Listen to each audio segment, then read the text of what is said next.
Welcome to Bring Your Own Ball here on FCUM TV, officially dedicated to Football Club United of Manchester and future partner of the Open University. Coming up, a feasibility study on whether or not a 30-ton lorry can take part in a World War I reenactment of a battle. We're going to see and demonstrate how floating pitches will be the future of football, and a feature on fashion and football. Just what next for the shin pad? All this, lots of other things I might make up on the spot, less and fewer in this Tinkerweb sensation of a show. In your pop.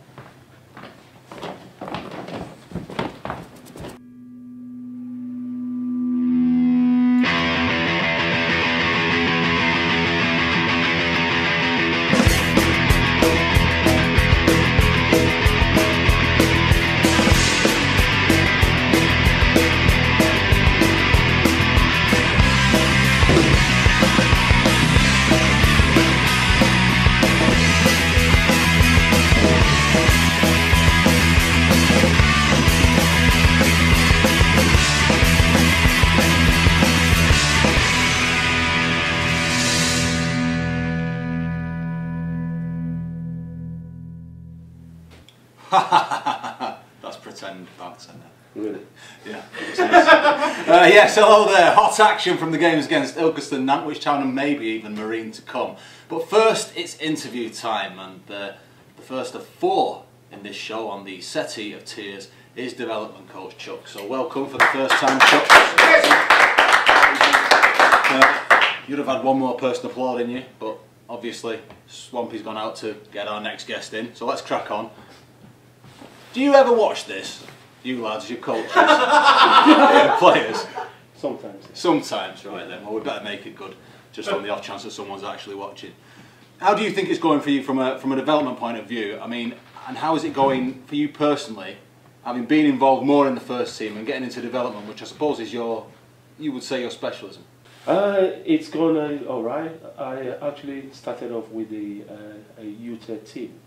And then prior to that, I have been a youth coach at the Manchester College and in some other clubs around Manchester. And then stepping up into the first team, opportunity me to know what level is actually expected. So coming back to the 21s now, I do have a full sort of armory of what's actually needed. Yeah. So, because I know you coached abroad as well. You've coached in India and stuff, and so you've got a fair idea. What about, like, what level are the lads at? I mean, we've seen Jason Fowles got on the bench there, first team experience in the first team. We'll talk about that in a sec. But are they ready? I mean, are they ready? Can you send lads through? Is the standard good enough under 21 level? Our players are actually tactically, technically ready.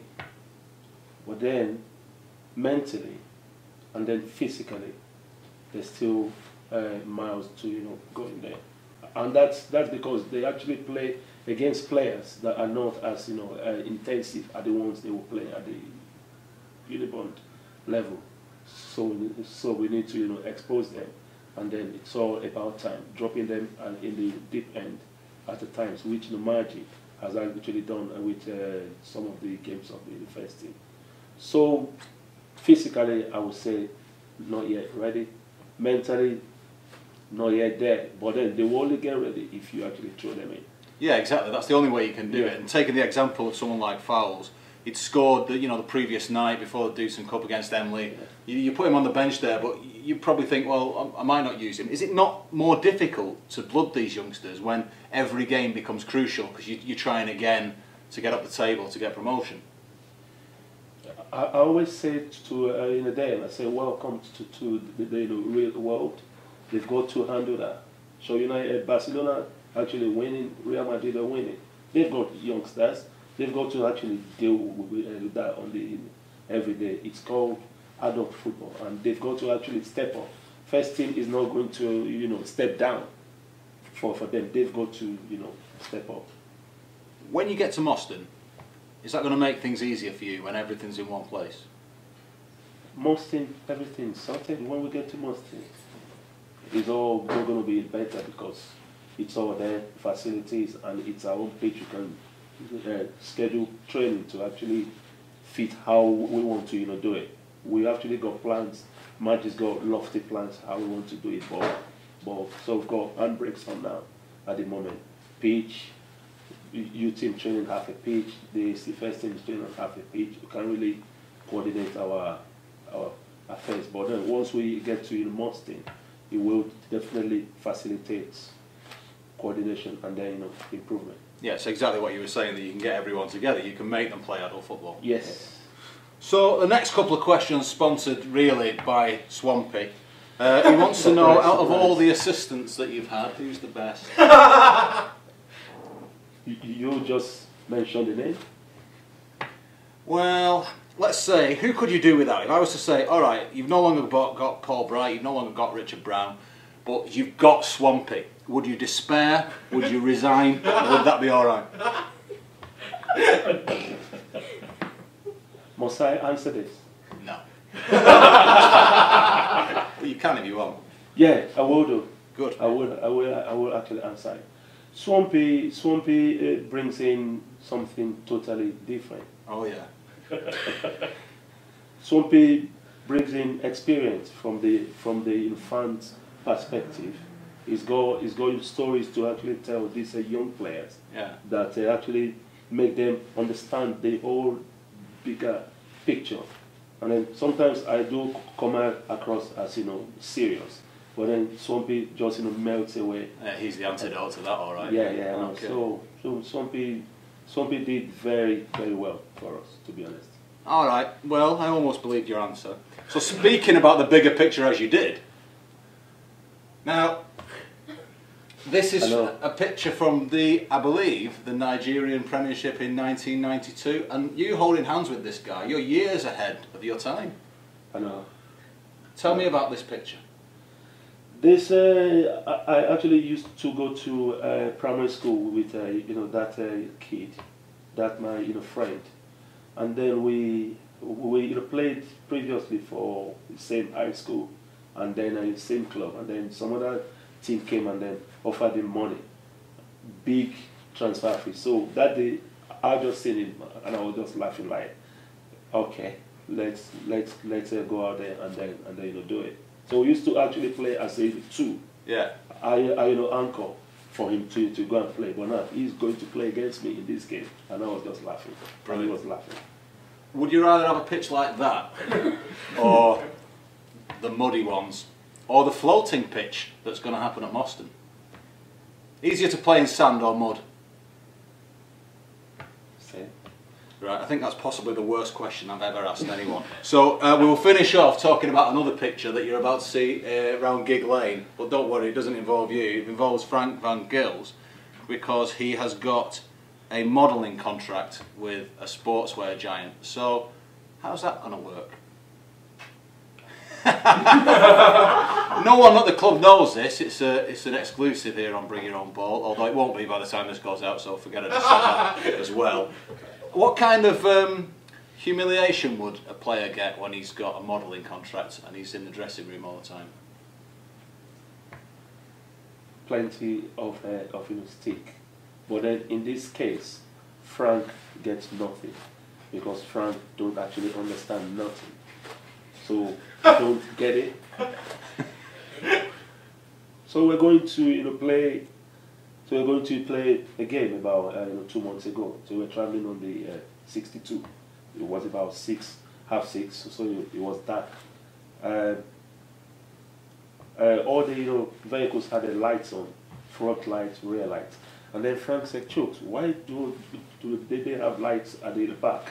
And I'm trying, I'm like, this is my playmaker, midfield maestro, asking me, why do cars have lights at the back? So he will actually inform you how Frank is going to feel about having himself. He don't care, he don't get it. Just Frank. Brilliant. Asking about lights, I know you say, well, not the brightest. So, fantastic. Chuks, thanks a lot for joining us. Late call up, brilliant stuff. Enjoyed that.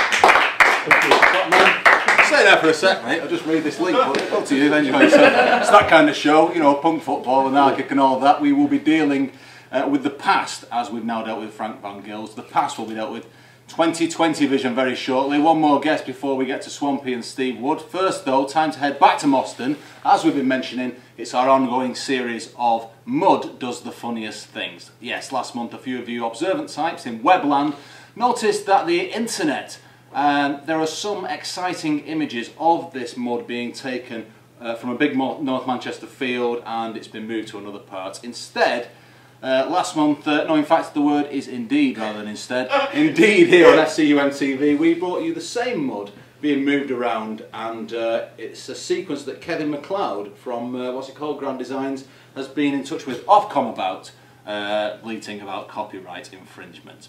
This month though we can bring you a true turning point in the build. Yes, steel yourselves for the main stand at FC United's new home, and the end of the longest link ever, because this build has now commenced, and our very own Dr. K was up there to see just how it's shaping up.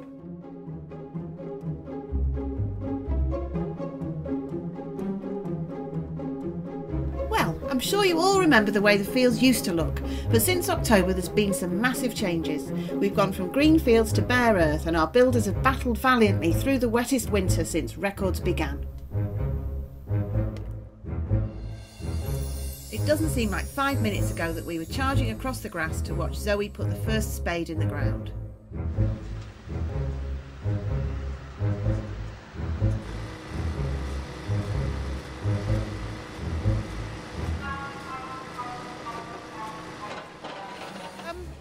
Well, here we are. It's the 17th of February now, and it's a very exciting day today, because today is the day that the steel is arriving.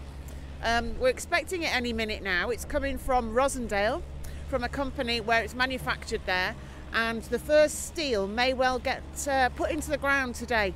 Very exciting day today. There's an air of excitement amongst everybody.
Right, well, I've got with me Winston, who's one of the workers on the site today, and he's a local lad, comes from Moston.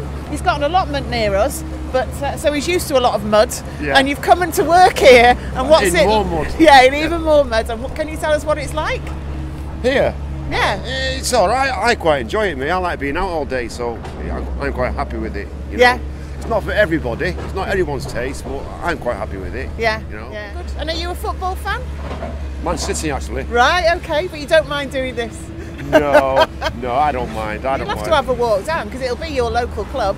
Of course, yeah, I still come down. I mean, even though I'm a City fan, I'm not a bitter City fan. It's still Manchester, and it's still going to be a lot of trading here. Yeah. Either way you look at it, it's good for the people around here. Yeah. You know, yeah. Whether you're red or blue, doesn't really matter. Brilliant. Thank you. Okay.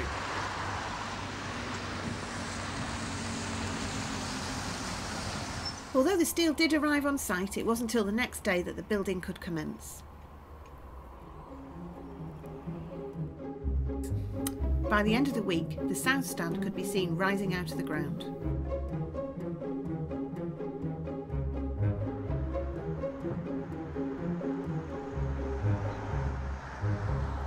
We here at FCUM TV would like to encourage people who live nearby or pass by to take photos on their phones or cameras and share them on Twitter or Facebook. That way as many FC fans as possible can watch the stadium being built.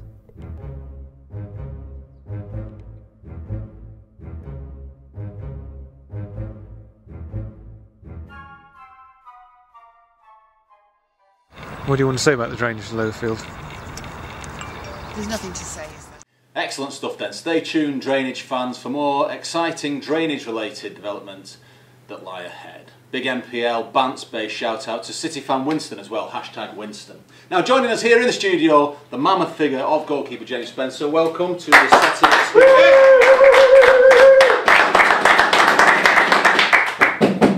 Woo! Woo! Good, yeah. Woo! Excellent, yeah, we'll crack on. Steve. First, an obvious question, do you know any time when you'll be back? Well, like I've just been saying, I've got to have an operation on my knee, I've got to have an ACL repair, reconstruction, whatever it is. So I think once I've had the operation, the time on it is 8 to 10 months. So, you know, as soon as I know when I can get my operation done and dusted, it'll be 8 to 10 months from then when I'm back, able to play sort of full contact football. I mean, obviously it's allowed you to do more tiling, this injury. Yeah. It's funny, it's weird because now it feels normal, it feels absolutely fine. When I'm working, getting up and down, I've not really got any problems with it at all. It's settled down, you know, walking around every day, it just feels fine. But the second I try to put any movement through my knee, you know, if for example, going to pass a football with the inside of my foot, there's just nothing there holding my knee together, and it just flexes, and you know, there's just nothing there. So any intent to strike a ball or anything like that would be bit of a catastrophe, I reckon, so I'll leave that. But working is fine, so that's the frustrating thing about it. I don't really now feel like I'm injured, I feel fine, but you know, the second I try and do anything, there's just, you know, nothing really there. Having come from the professional game, and you're in, you know, playing semi-pro football, there's this big difference that you're in a position to tell us about here, because you're saying you want to price a job up because you can get a job done and then you don't have to think about money so much. I mean, yeah, well, that's one of the hardest things. Obviously, you know, work-life balance is a big thing. You know, playing football and you've still got work and earn money. You've got mortgage, kids, and stuff like that. So you need that income coming in to, you know, to keep moving forward in life, as it were. You know, so speaking to the guy that's going to do my operation, you know, the time scale after I've had the operation, I can't work for 6 weeks. You know, I can't drive for 3 weeks. Can't work for 6 weeks. So there's 6 weeks of an income I've got to try and find. You know, so then I'm thinking, right, well, you know, what I get back playing football as soon as I can and be available as soon as I can, but I've got 6 weeks there where I'm not going to have any income. So like I said, I've got a big job, you know, work that I've just priced up, and I've got to really wait to get the go ahead on that, which I'm hoping, you know, any day, any second now, really. And then once I know if I've got that job or not, I can try and get that done before I have my operation, and then sort of, you know, afford to have the 6 weeks off not working. So that's the big thing that I need to try and, you know, work around. People don't think of it, do they? A lot, you know, because there's a big difference. And like you had Jerome Wright losing his job when, you know, because he got an injury and things like that. It's part of your life as a semi-professional footballer. You know, that, again, being self-employed or whatever you do, you know, you're on a knife edge. I mean, I said it to Jerome because he was saying to me, he was like, oh, you know, a few things that are going through his mind. What's he going to do with this, that, and the other? Because he went from, you know, having his work, you know, his football. You know, he's looking at getting a new flat and stuff to move in, and then, you know, in a split second, all that just gets taken away from you. You know, and I was saying to Jerome, you just got to, you know, get your head down and, you know, keep working at it, and something will come for you. Now I'm in the exact same position.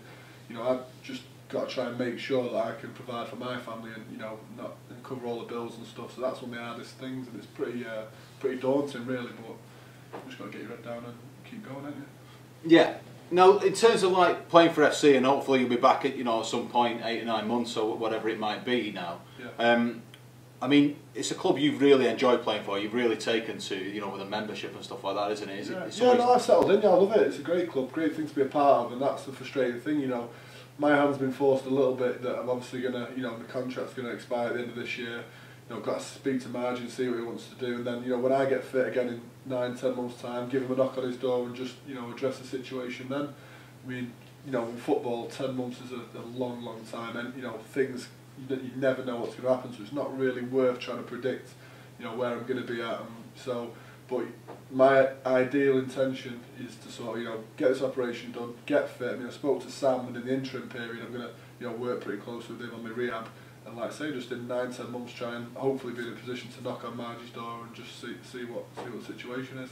I asked for some viewers' questions, for we do have viewers, and Onslow texted me. So first and most pressing question, and if Paxman's watching, just rob this technique. Why did you have your hair shaved off? It's cost, isn't it? It's the cheapest way of having your hair. I've done it for like all I do is shave my head totally bald, grow it for about 9-10 months, and then shave it again and start again. Good. On an unrelated topic, decision making from wide balls, is it something you should work on? Good question. It's tricky, everyone has the strengths and the weaknesses, and it's tough sometimes, and I tell you what, the best answer is that is every single part of your game is something you should work on. So I'll address that. You should always work on every part of your game, and so I think good question, yeah. He was a keeper, so it's a fair enough question. If FC United got promoted to the league now, how many lads do you think realistically, you don't have to name them, how many lads do you think could make it? Well, again, some people have different opinions on this. I think the Football League, the step up is not it's not massive. I don't think it's a chasm, as some people might say. I think a lot of it comes down to just being involved in football full time, focusing on that every day, and your fitness. And I think there's a lot of lads there, people might disagree with me, that could, given 4 or 5 days a week training, getting the fitness up, concentrating on the football, could play in the Football League. It's not. I don't think it's a chasm like people say. Yeah, going back to hair. Bang on cue, as always. That's like 10 months down the line, that. Yeah. Remember Matt King, the rugby league player? Is that not Jonathan Creek? No. Could be, though. A number of things that must be found in your hair during a year. Yeah. Lawnmowers. Okay, yeah, right, so, is the back three working for you?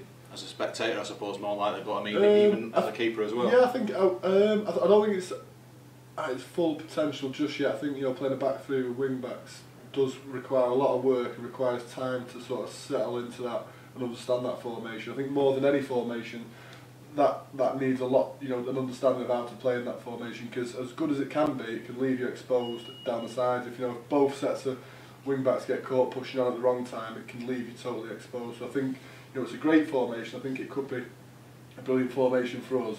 We've just got to make sure that we understand it and play correctly within that formation. And it leaves the keeper exposed to those wide balls, doesn't it?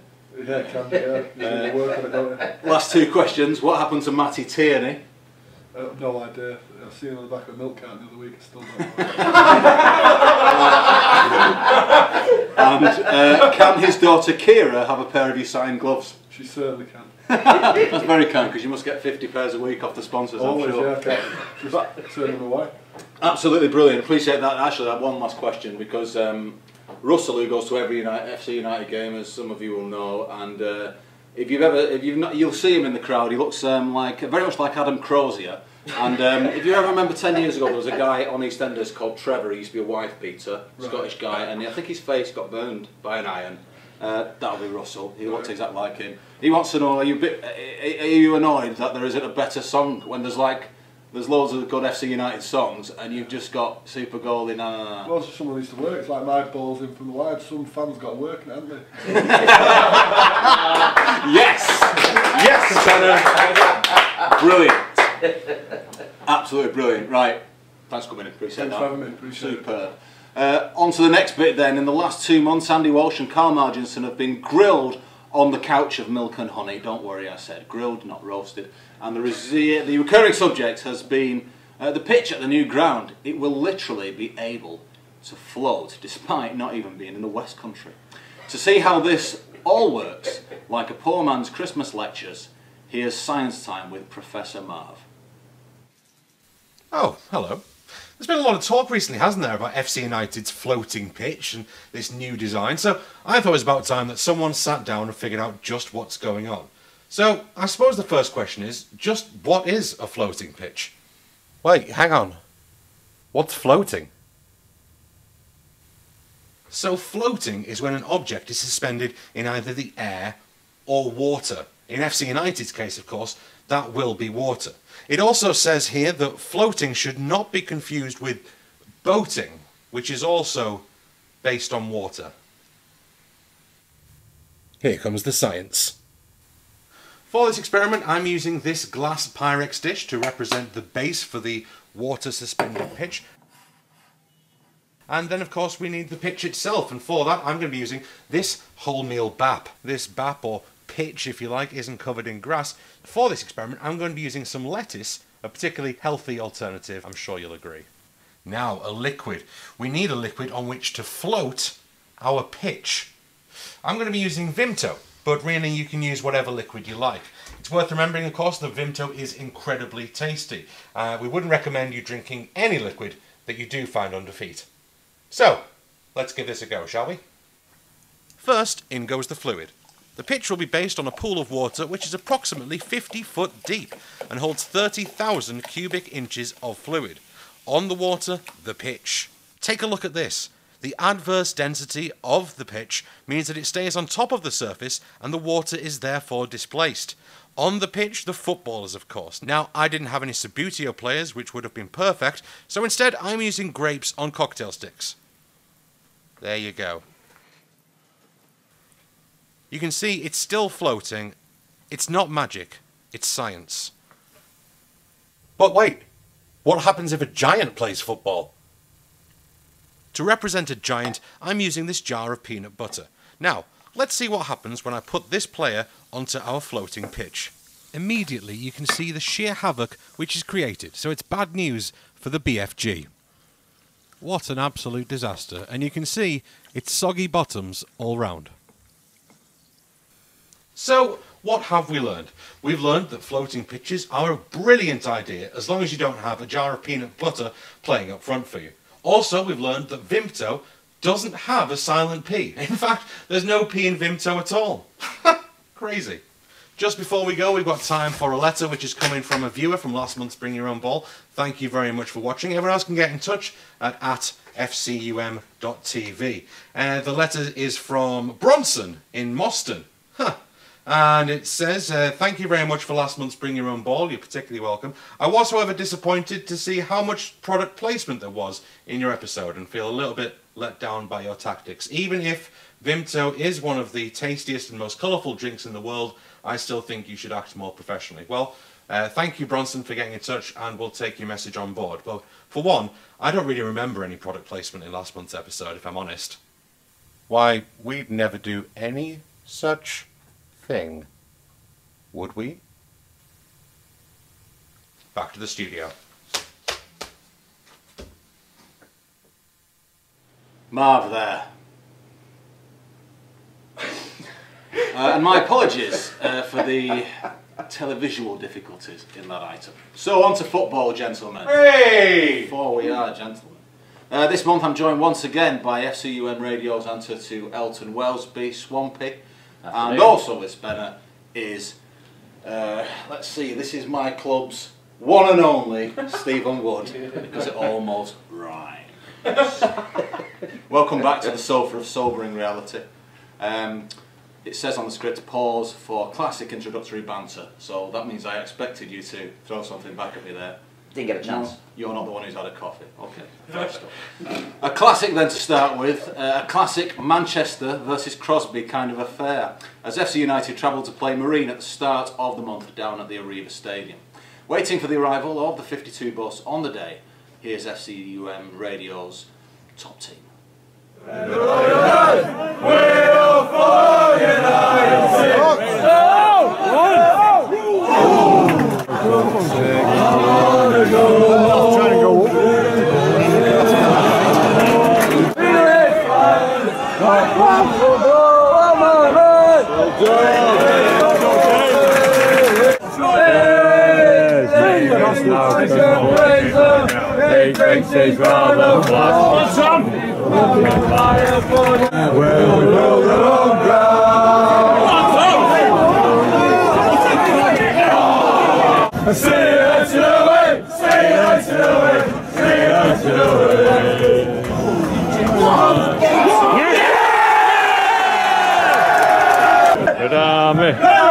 Good army. Oh, great work.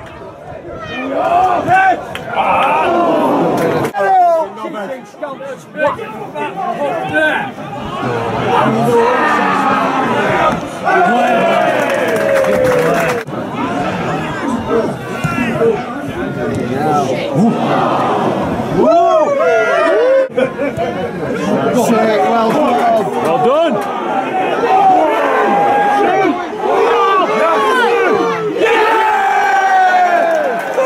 Think like three sails, oh what a fine night.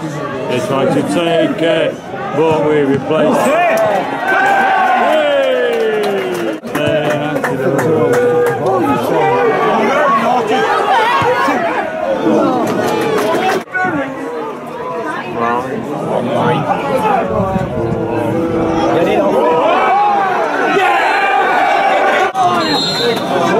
Keep it down. Go on, Joe.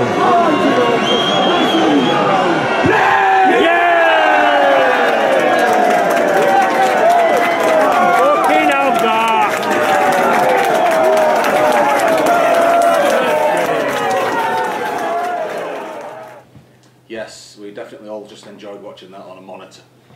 So the first league winner, first league winner 2014 then.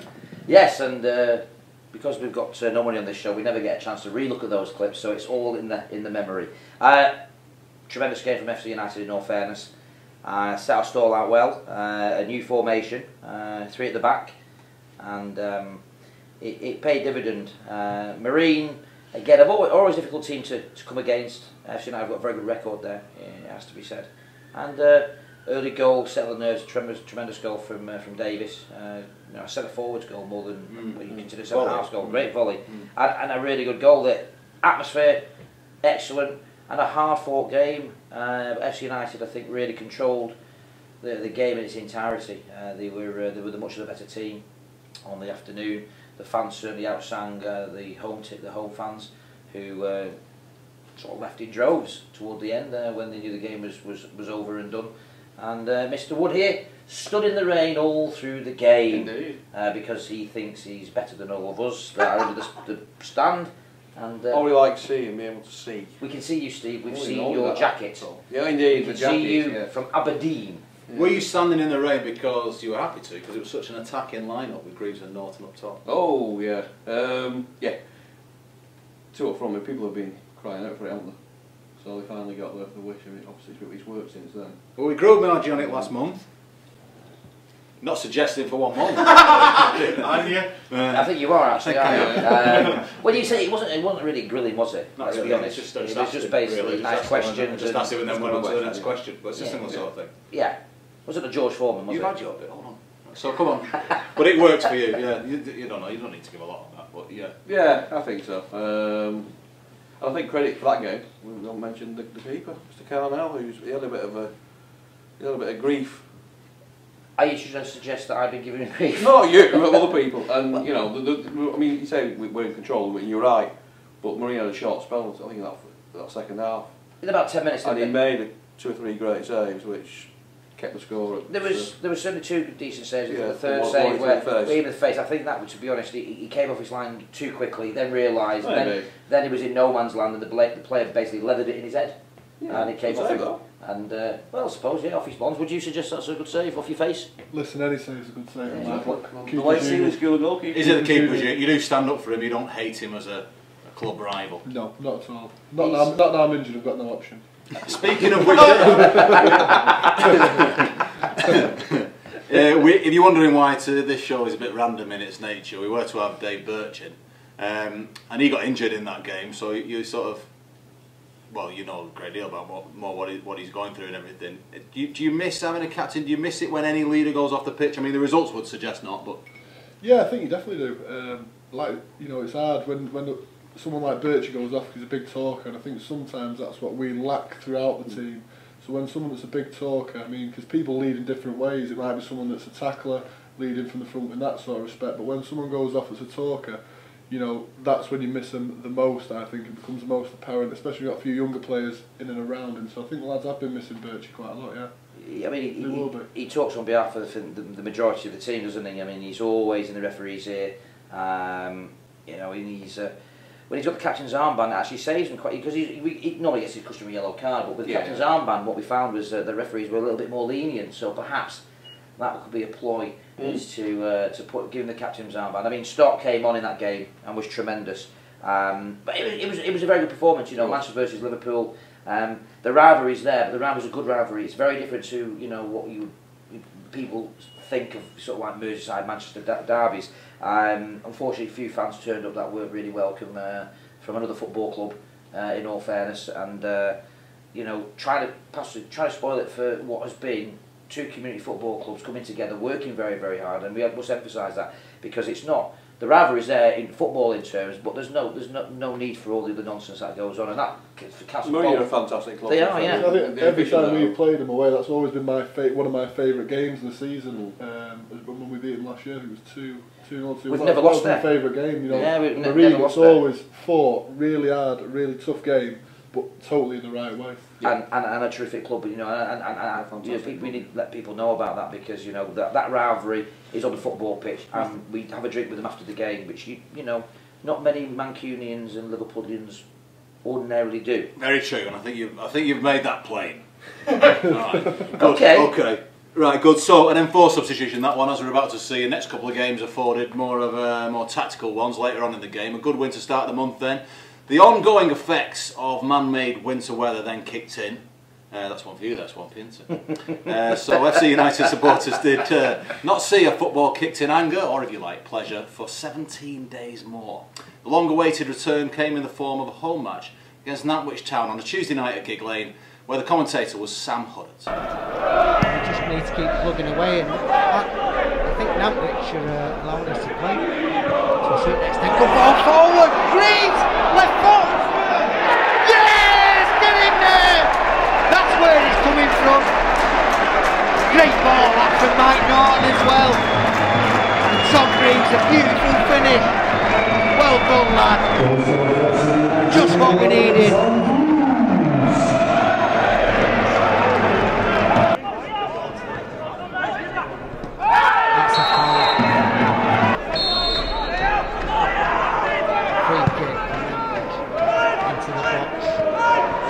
Good chance. Oh, Aaron Burns gets it on the rebound. Well, that wasn't on the cards. And I don't know, we looked asleep there. He took that quickly. And Aaron Burns knocked it in off the rebound. And he's more than happy with that.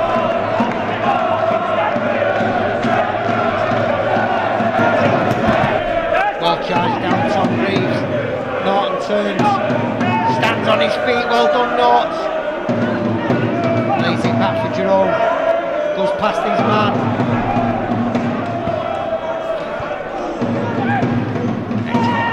Oh, he's back in the box, Norton! He's onside. Everybody was looking at that linesman, and Norton nails it. Just what we needed. And he came on the blind side there, Mike Norton.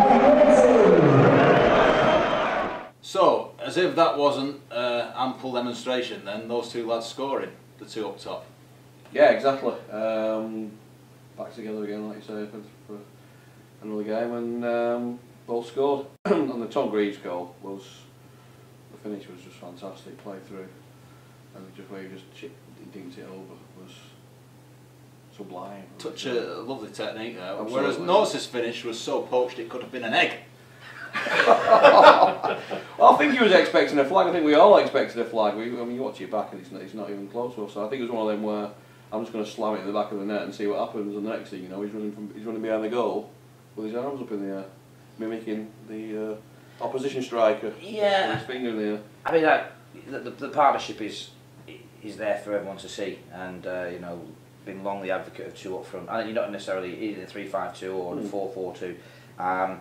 Just absolutely gives no time or room or any opportunity for defenders to actually have a breather. If you're playing one up there, well, that is a very good point, because I know a lad who played in this league for one of the other teams. He said he told me in the past that the one player he hates playing against is Norton for that exact reason. he does not give a second piece. I think he's doing all the. But you do it on your own. You do it on your own. The problem you've got is that you can the defenders can pass him on, and then they can have a bit of a breather. Yeah, well, one steps off, and you're waiting for second ball. I mean, together as a partnership, they work tremendously well. They've got some great movement behind them from other players as well. So the performance was good. I mean, overall in that game, I mean, Norwich didn't. You know what you get with the Danny Johnson team? They're going to be organised. They're not going to pull up trees. They are what they are. They're an environmentally sound football team. Yeah, exactly. They stick to the task of just playing football really well. Rather than getting involved in forestry mid-match. I mean, he's well known for that in management. It's quite difficult to play in front of a Dutch ale, wasn't it, or something like that. That was the Amsterdam, wasn't it? The Dutch ale. Exactly. Yeah. But yeah, I mean, I didn't show a great deal of. Excitement going forward, if you like, but I mean, let's go to goal. They showed a couple of. Aaron Burns was an FC United old boy, Indeed. Just at the wrong time. One for the cliche fans there before half time, but it's more encouraging when you can fight back again and get that second. Should there have been a third though? Because there's that bit of. Or do you think it was a confident finish, or were you thinking it's going to be a third one? It's going to be another conceded. I thought FC United were confident. I think they started the game quite well in that, which they played a quite high pressing game.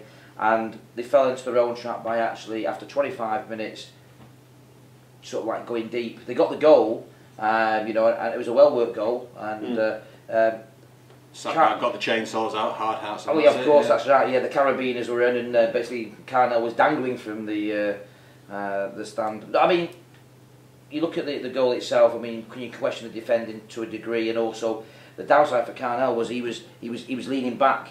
And that's when his momentum's going backwards and he's trying to clear it, opposed to going forward. I would have liked to see him maybe try and pounce on the ball, but equally, it was opportunity. I think the problem not started, but as well was hampered by the defence. As the ball come up, they started dropping, and when you stood there, and the defence keeps coming, it cuts your space down, and it's hard to react. And I think that's where we needed to be a little bit braver. I thought first half we kept a great line with loads of decisions where they'd try and play a ball through. Offside, clear cut, not a problem. And just as the game progressing, as the pressure built up a little tiny bit, we just started dropping a little bit. And when we conceded that free kick, I thought it was like maybe 5-10 yards too deep, which sort of invited that ball right into the box and just put in the mix. And that's where you get the ball dropping down, scramble, and either you clear it or you get a chance. So. I mean, you watch that particular save, and I equate it to something I do in five-a-side. You don't need yards, you kick it where you feet. But the pace it's come at him. Yeah. You play five-a-side? Occasionally. Very occasionally, very poorly. But anyway, it came that quickly, and to be honest with you, he's kicked it out, and it could have gone anyway. If it could hit Burns and fly wide, fly over the top, he just happened to hit him and just die and go in. So second half though, you're right. I mean, I think we were comfortable. Yeah, we were the better team. Never felt that they were going to cause any further problem in the second half. I mean, as you say, we know the way Danny sets his teams up. It became a long. The amount of ex-FC players in the squad. Yeah, it became quite a long ball. I mean, Deegs came on, and you think, well, they're bringing Deegs on now, and the problem was, for them, he never touched the ball. Davis saw Raglan go in front of him every time, and that was it. And professional, good quality performance. 2 goals from the 2 men up top, and 3 more points. What more can you ask for? Solid football chat there, Swampy, to end the conversation in which it felt like at least 2 of us were on acid. And it fitted in well with eventually we got to a football game after 17 days without one. And as the saying goes down at Marine AFC, you wait for 1 bus and then 2 arrive, all at sea. Oh, sorry. I didn't get it either. It was written and then I changed the ending and then I still didn't get it. I'll read it out because it can't be worse than what we just talked about then. One for the fans of nautical references there. Now something for the fans of FC United at last. A 3rd win on the spin. The first Saturday home game of 2014 came against Ilkeston,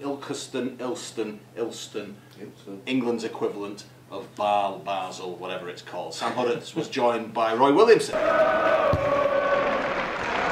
Welcome everybody to Gig Lane, the Evo-Stick Premier Division fixture, FC United of Manchester versus Ilkeston FC. And I'll start this afternoon's proceedings with the Ilkeston side. In goals, number 1, Ross Etheridge, Akil Wright, number 2, Ryan Wilson, 3, Laurie Wilson, captain, 4, Joe Maguire, 5, Ellis Story, 6, Kane Richards, 7, Callum Chettle, 8, Gary Ricketts, 9, Terrell Waite, number 10, James Reid, 11, And the subs for Ilkeston: Matt Baker, Shay Adams, Matt Richards, Ry Simmons and Michael Williams. And good afternoon, Sam, the FC side. Thanks, Roy. The FC side today: in net, Dave Carnell, Liam Brownell at number 2, Adam Jones, Dean Stott and Tom Davis, Charlie Raglan, Matty Wolfenden number 7, Callum Byrne number 8, Norton 9, Jerome Wright at 10 and Tom Greaves at 11. On the bench for FC this afternoon: Lee Neville, Ashley Mulholland, Joe Fox, Nelson Motta and Matty Warwin. So Matty Wolfenden in for Fox from Tuesday night. And the pitch looks in decent condition, got plenty of sand on it. Ilkeston are not behind the goal, we know that, so this 7 red shirts on the edge of the box. And Jerome put a decent one in. That's headed up in the air. Oh, tipped over by the keeper. There's a header from one of their defenders, I think, isn't it?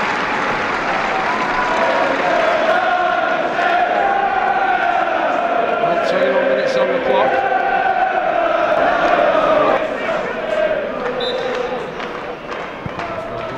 In the box, Jones.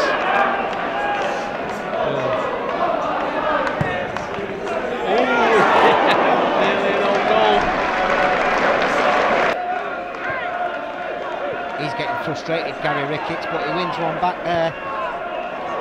It is a good ball. Oh, a good first time ball. Goal. Turrell Waite. First chance they've had any sort of decent attack, and they concede, and it was a cracking ball through actually from Gary Ricketts to Kane Richards on that right hand side, and it was a belting cross. Can FC get back into it before half time? Jones header up in the air. Norton. Yes! That's a goal. That was the back heel from Tom Greaves. Well, it happened more or less straight away, but Norton turned from the corner, he got the ball and immediately hammered it in, and it was the back heel from Tom Greaves, and thankfully for us anyway, FC United make it 1 each straight away. Well, that was an important goal very quickly for FC. That's towards Adam Jones. Good header across, Adam. Oh, it was... Oh, straight to the keeper from Callum Byrne. There were 4 red shirts there waiting, Greaves. Wolfenden, ball cleared out to the right now. Brownhill, can he cross it? No, yes, that's a goal!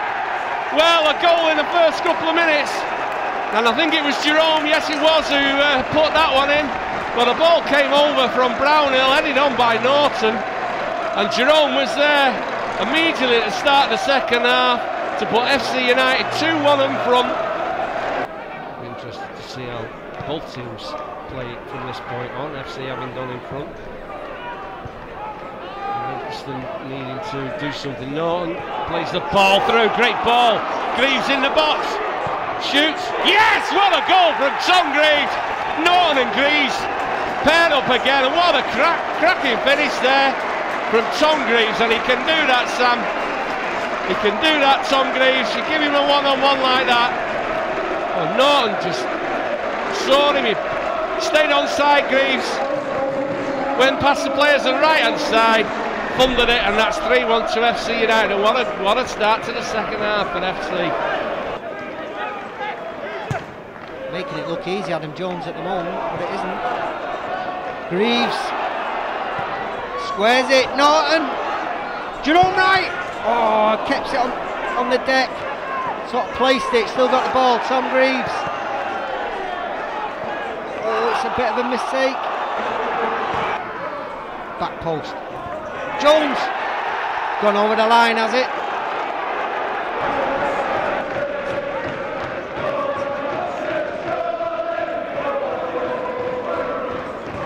Comes past the keeper again, up in the air, headed towards goal, up in the air again. Sunday get on the end of it.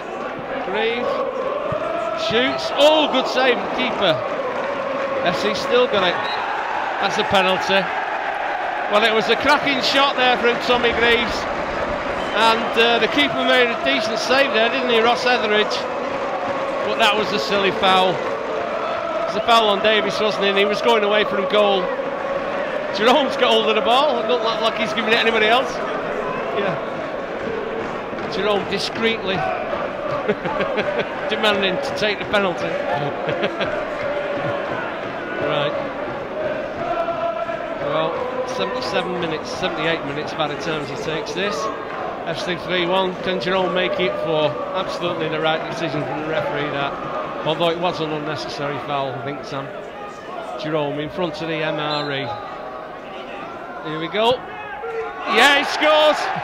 Oh, I don't like them, but there they are. Jerome scores the penalty, and this is a cracking win for FC United now. It's one of them, that is. It looks great, doesn't it, unless you miss it. Maybe that's a sign of Jerome's confidence, and more power to his elbow. Well done, Jerome. FC United 4, Ilkeston 1, 78 minutes on the clock. Callum Byrne in the box, Motta. Jerome, over it comes. Oh, and I think Greaves tried to backheel another one there. Motta, where referee blows the whistle. So a convincing display It was against indeed. Ilkeston. It was indeed. It was a good performance again. It continued the 3-5-2 scenario, which again is going on about tactics. Done this. He's done well with. And you know, against run of play, they had one attack, score, good goal, very good goal. You know, just got beyond Jerome on the right hand side. A lot of pace, beautiful ball in, and a great header near post, 1-0 down. In all fairness, it didn't feel that we were in a great deal of trouble when we came back, and as you say, you know, good football, some good, very, very good goals, good movement from the players, and you know, 4-1 against Ilkeston, because they were a team that really, if we're to get into the playoffs and serious contenders, they're the kind of team that you can come unstuck with. You know, the manager there, ex-Irish international, or the North of Ireland international footballer, you know, Wilson and his son's playing there. You've got Steve Chettle, you know, whose son's playing in the team as well. He's a decent player as well. Danny Wilson's lad is the captain of the team. So, you know, they set themselves up as they're a great club again. They're another very good club in the Northern Premier Division. We put them to the sword, and we made them look ordinary. And the goals sort of coming from the right areas of the team. No one seems to be sort of drying up. You know, they seem to be coming good at the right time. We're scoring enough goals, aren't we, to win the games? I mean, that's the thing. I mean, last year, you know, I think we struggled against teams like that. And I spoke to you before the game and said I thought that game would have been a good measure of where we're at this stage of the season. Yeah. If we can carry on and just get that run going, and like I say, put teams to the sword, and that's what I think we've got to do, and get in the habit of doing. You know, when we get on top of teams, being ruthless, and if we can go and score 4, you know, just totally, rather than sitting back and taking the foot off a little bit. Because it could have been even more goals in that game, couldn't Yeah, exactly. And I think last year there's a few results where we drew games, you know, stupidly, where we should have got on to put the game out of sight. We didn't, you know, and then teams can nick, you know, a goal or 2 goals back pretty quickly. And I think Ilkeston, you know, a young fit side, you know, they're going to not unless you make them, they're not going to give up within the 90 and sort of lay down. And I thought, you know, it was a really professional, you know, solid performance in the end. Like I say, we put the sword and we put them out of sight. Don't forget, I mean, if it was only a few weeks ago, it was 3-all there, boys. Yeah. And a very different game. Completely different game, yeah. 3 new players, 3 players have gone, 3 players have come in. He relies heavily on bringing in players from Derby and you know, Football League clubs, so they do change their personnel quite a lot, but he's always got a good attacking team there. They get down the flanks well, they put good balls in. But with that exception, really, they never troubled us at all throughout the whole 90 minutes. And that's testament to the way we're playing. You know, playing that good high line, getting the ball out quick. The guys in the middle are working the ball well, getting it out wide. And Tom Greaves is absolutely on fire. He really is. What the goal he scored, from that angle, it looks simple. But it's not. I mean, he's hit it from, 15, 20 yards across the goal. Keeper hasn't got a chance with it. And the power and the precision, you know, that was his 22nd of the season, absolutely superb. And for me, you know, possibly... You're pulling a face there. I don't really agree with that, Swampy. Let keep diving out of the way. You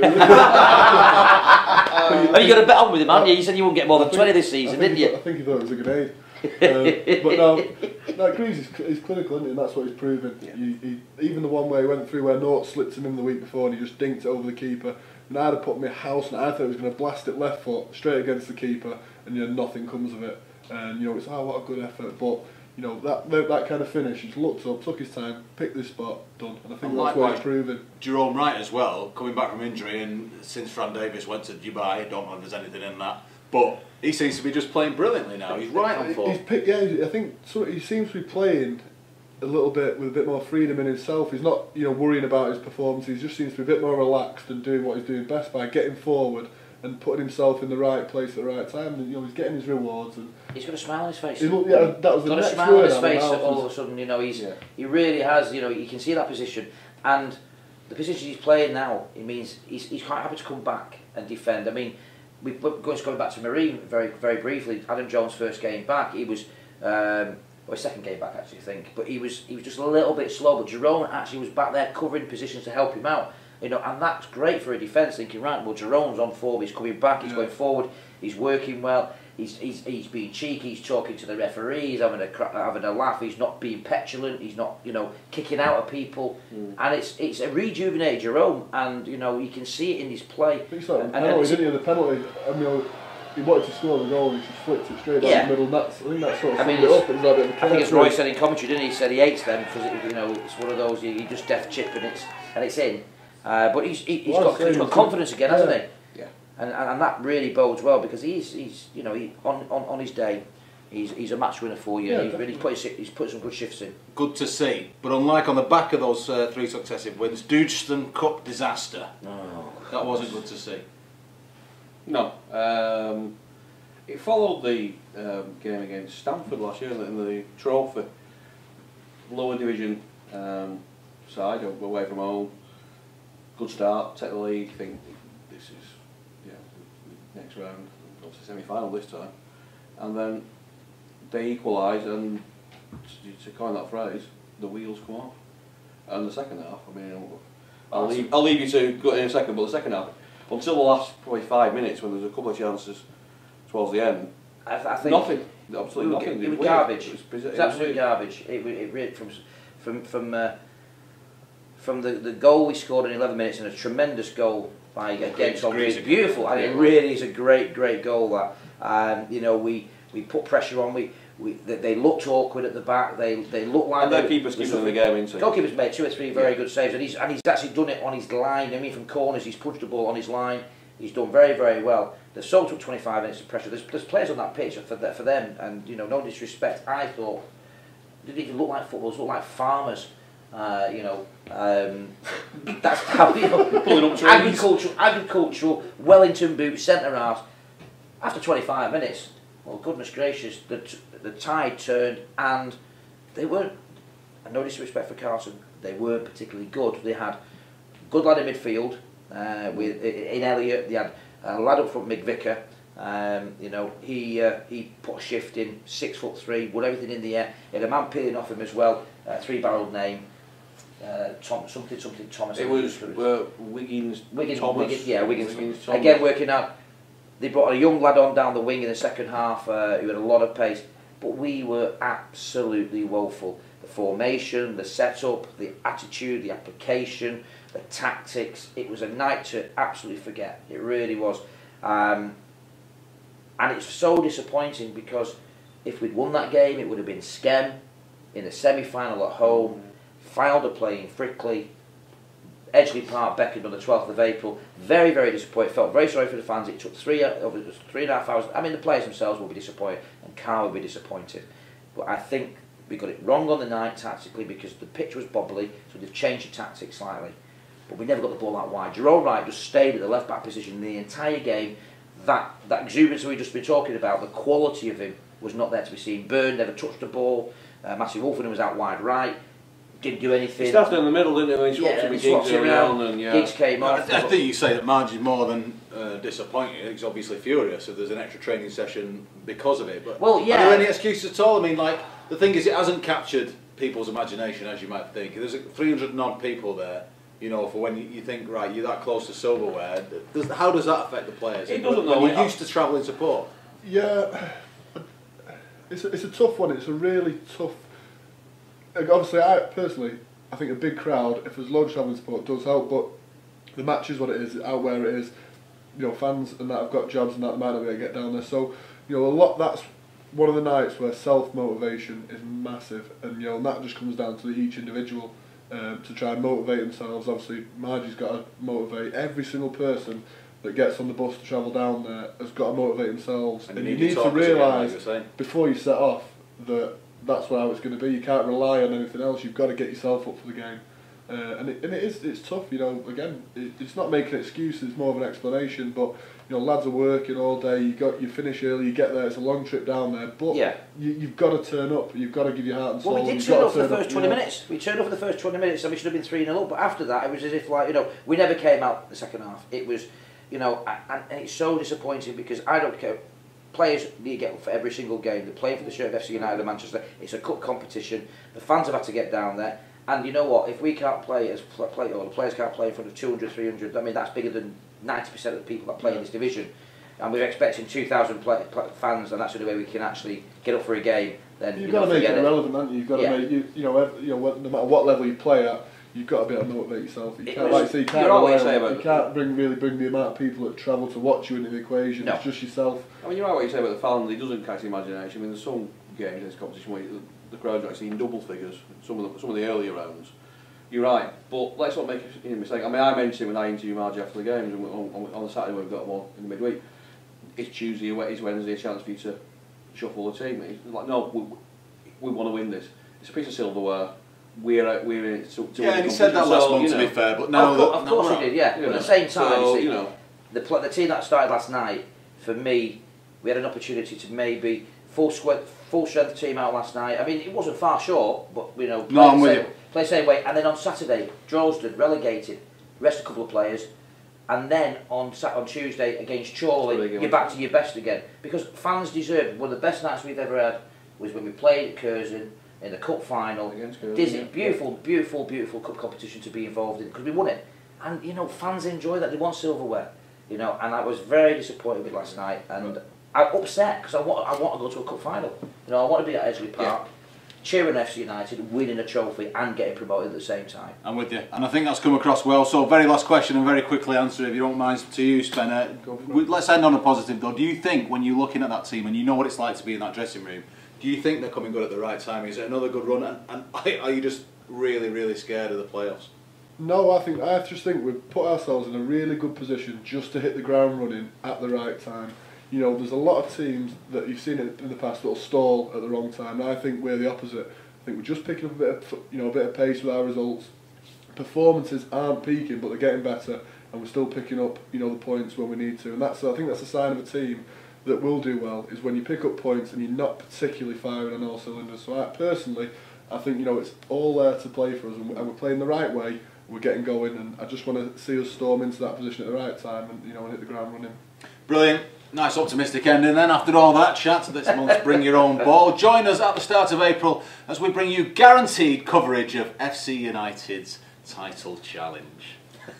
And the glory that goes with it. Remember, all the highlights are on our website, fcum.tv. A big thank you, as always, to my studio guest, James Spencer. Chuks, who's already gone and taken some training session with, he says, some whiskey. Swampy and Stephen Wood. And Kay, of course, in Moston. And probably Marv as well. We'll be back soon, I suppose, to bring you all the action from another month of #FCUM action. In the meantime, follow us on Twitter. It's at FCUMTV. Really is that easy for all your classic NPL bants. From everyone here at Bring Your Own Ball for this month, see you, ta-da, and sorry.